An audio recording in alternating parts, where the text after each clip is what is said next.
to Recovery YouTube at the junction of faith and recovery. And I'm coming to you during a special time.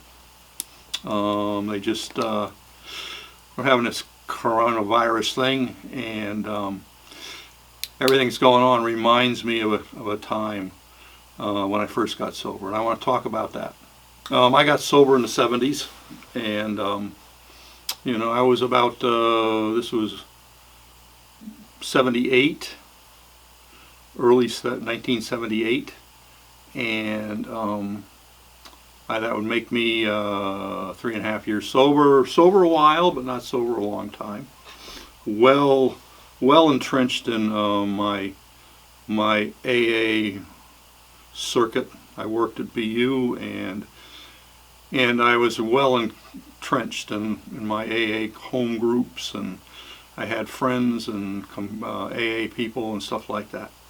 And I was well grooved in. I was 3.5 years sober.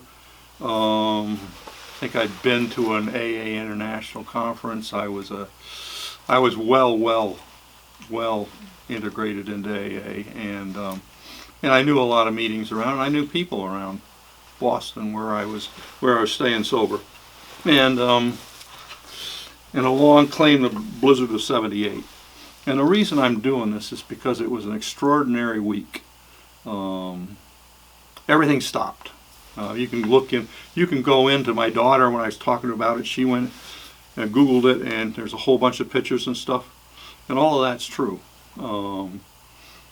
That's what I'm going to do. I'm going to talk about the story and the things I learned, and a little bit about how we can apply that right now, especially to people in recovery, because the way the virus thing is going is they are actually going to shut down meetings. Places usually it's in church halls, and the churches are closing down. And generally speaking, some might let them, and other people won't. They're going to change the rules. So everything's going to change right now until things stabilize a little bit, and that's a couple months, 2 or 3 months or more. So people in recovery have to adapt. You can't not go to meetings, and you can't stay not connected, because that's not going to work. So this is to all you that have never been through a real change. And this change is a whole lot different and more serious than the stuff that I went through. But the story, and I'll tell you how it works and stuff like that. The story is that, I can remember on Monday, it was a Monday, and I stayed the weekend with my folks in Needham, and I came into the city. And I got into the city. I can't remember how I did it. I think I might have rode my bike or something like that. I went in a normal way to get into Boston to work. I worked at BU. My apartment was nearby on Beacon Street. And there was no warning about this. They sort of missed the ball and said there's going to be a little snow, and that's it. They completely misread it. So I came in, and I found out I didn't have work because there'd been a big fire at BU. You can look it up. There was a big chemical fire at BU in the chemistry department. I worked at the chemistry department, so the whole building was shut down. So I didn't have to work. So I don't know what I did, but I just did stuff. And I had a normal Monday night meeting, a step meeting on Beacon Street down by Cleveland Circle. And I took them as normal. I didn't have a car during the week, so I took the trolley down Beacon Street, and it had started snowing early in the evening. And I can remember getting off the trolley and sort of walking through the snow. I mean, it was like an inch or so. You kick it and you'd walk, you leave your trail footprints and stuff like that. And I went to the meeting. We had a regular step meeting, the regular stuff. And we get out of the step meeting, and I said, whoa. I mean, it was up at my ankles. And I came out and I said, "Whoa, this is more than we expected." And it turned out that the trolleys were shut down. So I had to walk back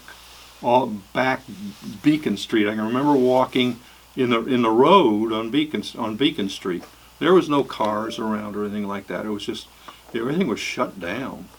And so I walked back to my apartment in Beacon. It was down, where the trolley goes underground. There's a church down there, right opposite BU, and 540 Beacon Street or something like that. And I walked home and stuff like that, and didn't think anything of it. It was just a snow. It was winter. It's February. There's some snowstorms. Blah blah blah blah blah blah blah blah blah. And I got up the next morning, and it was still snowing. I didn't have work, so if you're in a program, what do? You reach out to your friends, and I had a close circle of friends. I had 4 or 5 or 6 people we hung out together. We did things. We went to retreats together. We knew each other pretty well. We talked on the phone all the time and stuff like that. The things you do when you're trying to get sober. There's no such thing as a lone ranger in getting sober. I got to tell myself that right now. There's no such thing as a lone ranger. And I was on the phone talking to people and stuff like that. And it turned out that everything sort of shut down. And it was snowing. On Tuesday morning, it was snowing. And, it was snowing. Things were, the governor was getting on TV and this and that and everything like that. So what do you do when things change and you're in recovery? And that's sort of what this is about. What do you do when things change, when your patterns change? If you don't have relationships, then it's difficult. But if you've built up relationships, then you just get on the phone and call. And that's what we did. We got on the phone and we called each other. And what we decided to do is we decided, hey, there's probably not going to be any meetings, so let's just get together. We all lived within maybe 2 or 3 miles of each other. And, some of the people lived in Brighton. I lived in Brookline and Boston line and stuff like that. So it wasn't a short distance. There was no trolleys or anything like that. But, a 20, 30-minute walk would get you most places. My friend Malcolm lived sort of halfway to the church where I had a step meeting. So I could walk there in 15 minutes, 15, 20 minutes. So I'd walk over there and we all gather in his apartment, off Coolidge Corner, and we'd sit around and we'd talk and we'd pick up a meeting. We'd talk about recovery stuff, and we went to meetings. That's what we did. So we held meetings, impromptu meetings. And that's what I want to say in this particular situation with the coronavirus. First of all, reach out to the people you do know. If you don't know many people, reach out to the one you know and hook up with them, and they'll hook you up with other people. And they'll tell you where things are going to happen. In these days, back when that happened in '78, the best computer we had at BU was an IBM, the original IBM PC. That was as good as it got. There was digital nothing. Everything was manual mode. And my instruments I worked on were manual mode. Just barely coming to a computer-driven thing, very rudimentary. Just a rudimentary computer thing. Today, everything is interconnected. It's a completely different thing. So the options about networking when stranded are so much bigger. What I'm going to try to do is when I post this thing, I'm going to put links to various things, and then I'm going to try to make other videos about how to hook up. And you guys are better than me. I'm an old guy. I don't know digital worth crap. I'm reaching out to my daughter to help me put this together. But if you're in recovery and this coronavirus thing is shutting everything down, and it is. A lot of people are saying we're not having meetings. The churches are shutting down. And AA, NA people meet in churches a lot. So the churches are shutting down. And so, I don't have a meeting. If you haven't networked with people, you're in a world of shit. But if you have a phone number, one phone number, I urge you to call that one phone number. I run a sober house, so there's a natural network there, and they know other people, and so there's a natural networking. I mean, it's bad because with the coronavirus, you could be a hot spot, stuff like that. But this is about staying clean and not dying. So that's what this is about. The Blizzard of '78 was a sort of, it was an emergency. It was just an emergency of just putting things together. It wasn't like this. I mean, this is more than I've ever seen in my life. This thing. But back then the principles are the same. Reach out to anybody you know, or these days you just go online and type, and you can get a virtual meeting almost any place. You can reach out to this. Leave a message down below, and let us know who you are, where you are, when you are, and we'll try to hook you up. And we'll certainly give you the references for virtual meetings. And if we can figure it out, we'll have virtual meetings of our own. And we'll post it down below about where those virtual meetings are. And there's no limit to how many people can be in a virtual meeting. There's no limit to, we can get good speakers. We can have all sorts of things, all sorts of testimonies and stuff like that. So if you help us and go down below during this period of time, we'll try to get testimonies. And, with the digital thing, we can record those testimonies remotely. So then we can post them. If I can get a movie, I can do this movie-wise remotely, then we can make a video and post it and you can see it. And then you can comment below and hook up with people and stuff like that. So I'm going to rely on my daughter and stuff like that, and my kids who are much more savvy. But this is operating on the principles that I learned in the Blizzard of '78. And that's what we did. That's what we did. We went and we had meetings. I mean, there were no meetings for a week. And I think I went to more meetings, pickup meetings, than I went to regular meetings. I went to a meeting every day. I went to about 8 or 9 meetings a week at that period of time. Saturday I did 2, Sunday I did 2, the rest of the week I did 1. I had my 1 meeting every day, and then I had 2 on Saturday, and I can't remember where the other 2 was, probably Sunday. And at that point in time, 3 years in, I was doing church and church youth groups at some point there. So, that was the way I operated. That's the way I stayed sober. I was heavily involved in AA, and I was heavily involved, gradually becoming more heavily involved in church. So I had church people I could reach out to. I could have AA people I could reach out to. It was actually the best time of my life because, I wasn't leaning completely on one thing. Later I leaned a lot on the church, and that was good, and it kept me sober for, I'm 45 years sober. It kept me sober a long time. But I didn't have the network that I had then. I didn't have the great, wonderful mixing pot of people. When I first got sober, it was pretty glorious. Crazy, absolutely nuts, but really, really, really good. In the Blizzard of '78, that whole network worked like a charm for me.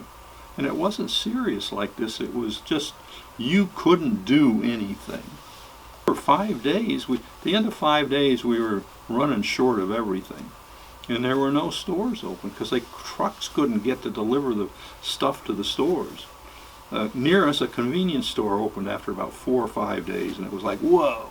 But we came and it was like half empty. But we're doing our recovery all during this. We didn't drop the recovery thing because our network was the recovery network. It was the thing. And I can remember it. It was just we held pickup meetings of 4, 3, 5 people in an apartment. We'd gather together and we'd have munchies and some food, and it was really grand. We knew everybody, so we could talk gut level and stuff like that. It was really good. So for you in recovery, just because there's no meetings does not mean that you can't have an exceptional recovery experience. Everything was shut down. I remember walking like half hour in the cold and the snow up to your ankles and knees sometimes. There were roads that were completely impassable. They'd beat the snow down and it would pack down, and you'd walk up this winding road in Brookline between the brownstones, the big apartment buildings, and they'd beaten a path in the middle, and you'd walk up the middle of the road, and it'd beat it down, and you'd be walking on this little trail, and your ankles were at the height of the windows of the cars. That's what it was like. It was just, everything was stopped, and the roads were like, you could walk on the streets because there was nobody driving around, because they basically said, you can't drive a car around. We got to clear the roads. And there was so much snow that they couldn't use plows. They had to use front loaders. And they had to carry the snow away and pile it someplace because there's just no way to plow it. They had to move all these mountains of snow away, and it took about a week. And so we were shut down about a week. And we did recovery during that period of time. We did meetings, we did stuff. It was a pretty good time. It wasn't as scary as right now. But what I'm saying is that now you have digital, and you can leverage that digital to keep your thing going. You can text back and forth. You can have virtual meetings on your phone. And that's why I'm doing this video, to encourage you to do the video type of thing. You have technology we didn't have. And this is going to be, interesting. It's going to be challenging. It's going to be scary. And you need a fellowship. You need a network of people that are going to reach out. Sure, you can maybe go talk to them or visit them, but you can pray for them. I mean, AA people and NA people do pray. If you've got dabbled with church, you've got church people that'll pray for you. Because churches they're going to have to do the same thing, because they're not, any church that I go to is shut down. Now, it's Saturday night, and every church that I go to on a weekend, I go to 2 or 3 churches a weekend, 2. And both of those are closed, and the one that I do CR in, it's closed, so everything's shut down. So what's the answer? You have to digitally network. The phones are still going, the thing is still there, the email, the text, you can video conference and stuff like that. You can use your phones to talk to people face to face. Young people should know this stuff easily. I'm an old guy, I don't know it, but my daughter knows it. She's going to be on the phone all the time talking to all our friends. I mean, she talks on the email to some friend she knows that's in the service in Korea. It's the connections are amazing right now, and we need to leverage those right now. For you in recovery, you need to leverage the technology that's available as it remains available. Be like me. in the blizzard of 78, I was networked, and we used our network to keep us going while we were going through that. It was fun, actually.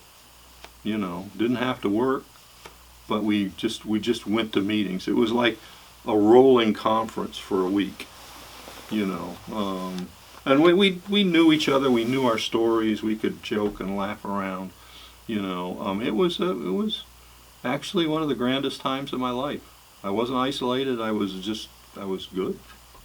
So what this is I'm telling you, don't let this situation of the coronavirus, impinge your recovery, because there are other options, and you need to leverage those options. You need to find out, and as much as I can down below, I'll put references to things to do and how to do it. Maybe I'll make a video about how to do it. There's other people on YouTube that do that really good. You just go to YouTube and type this stuff in. And another thing I want to say, this is Lazarus Recovery YouTube, the junction of faith and recovery. Don't neglect the spiritual thing. If you don't know Jesus, considering that, if you're young, maybe your risks are a little lower. I'm old. I'm 73, 74. My risks are higher. And, I'm reaching out a little bit to the Lord more than I have. I'm claiming the blood, and I'm holding on to Jesus as hard as I can. And that's what you need to do. I can come here and be alone and record this stuff. And I can drive here. They haven't stopped me from driving. So I can come here and record videos, and I can take them home and, self-isolate and post the videos online. So I'll probably do that. That'll be my pattern. Keep my kids safe. Try to keep my kids sane. But, what I'd like to say is, reach out to your friends. If you want to reach out and leave a message down below, and we can chat and talk about spiritual things too, because in times like this, it tests your spiritual program. It tests it and lets you know. And if you think that your spiritual program, if you're just, whatever, you need to consider the Lord. I'm not saying that churches and stuff are great. They're acting pretty stupid these days. But I've never found Jesus to fail. Never found Jesus to fail. Always been good for me. Always taken care of me. Always, his name has always been powerful in every situation. So, and I'm trusting in that. Whatever happens, I'm trusting that, When you're 74, you can't, say, I got 50 years left. So, down below, let me know, and we can talk about Jesus. If you're asking, I'll give you links of recovery people. You can check my videos, because I talk about this whole recovery thing and Jesus thing quite a bit. Or if you want me to talk about something, I will, and I'll make a video and post it. Whatever you want, however I can support you in your recovery, in your spiritual recovery, I want to help.